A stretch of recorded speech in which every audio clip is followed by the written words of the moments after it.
স্বাগতম জনাইছোঁ আপোনালোকক মোৰ এটি নতুন ভিডিঅ'লৈ আৰু আজি আমি আলোচনা কৰিবলৈ লোৱা টপিকটো হ'ল শ্বক থেৰাপি বা আঘাত নিৰাময়, যিটো দ্বাদশ শ্ৰেণীৰ পলিটিকেল ছায়েন্সৰ দ্বিতীয় অধ্যায়ৰ এটা টপিক। ইয়াত কি হয়, যেতিয়া কোল্ড ৱাৰ এৰা আছিল, অৰ্থাৎ যেতিয়া শীতল যুদ্ধৰ সময় আছিল, সেই সময়খিনিত ৰাষ্ট্ৰসমূহ দুটা আদৰ্শ বা দুটা মতাদৰ্শত বিভক্ত আছিল। সেই মতাদৰ্শ দুটা হ'ল পুঁজিবাদী মতাদৰ্শ এটা আৰু আন এটা হ'ল সমাজবাদী মতাদৰ্শ। পুঁজিবাদী মতাদৰ্শৰ ৰাষ্ট্ৰবিলাক আছিলে আমেৰিকা আৰু পুঁজিবাদী আদৰ্শৰ নেতৃত্ব বহন কৰিছিলে আমেৰিকাই। আৰু সমাজবাদী আদৰ্শৰ যি নেতৃত্ব বহন কৰিছিল সেইখন হ'ল ছ'ভিয়েট সংঘ বা USSR।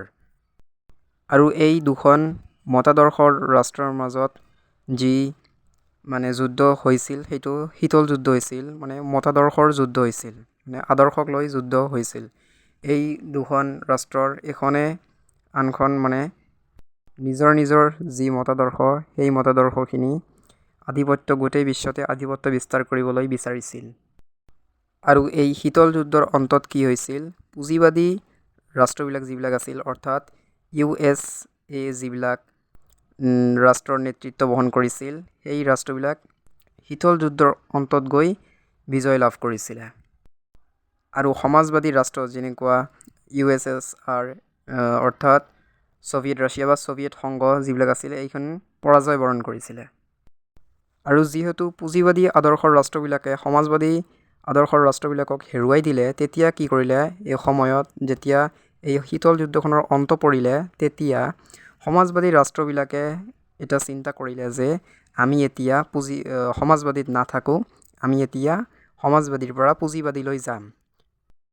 আৰু তেতিয়া সমাজবাদী ৰাষ্ট্ৰসমূহে পুঁজিবাদী আদৰ্শলৈ যাবলৈ ধৰিলে।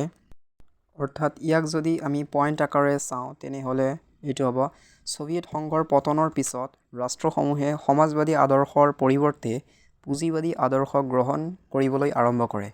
আৰু তেতিয়া সেই সমাজবাদী আদৰ্শৰ পৰা পুঁজিবাদী আদৰ্শলৈ ৰূপান্তৰ হওঁতে এই দেশসমূহে বিভিন্ন প্ৰত্যাহ্বানৰ সন্মুখীন হৈছিল, বিভিন্ন চেলেঞ্জৰ সন্মুখীন হৈছিল। আৰু এয়াই আছিল সৰুকৈ সংক্ষিপ্ত আঘাত নিৰাময়ৰ ব্যাখ্যা।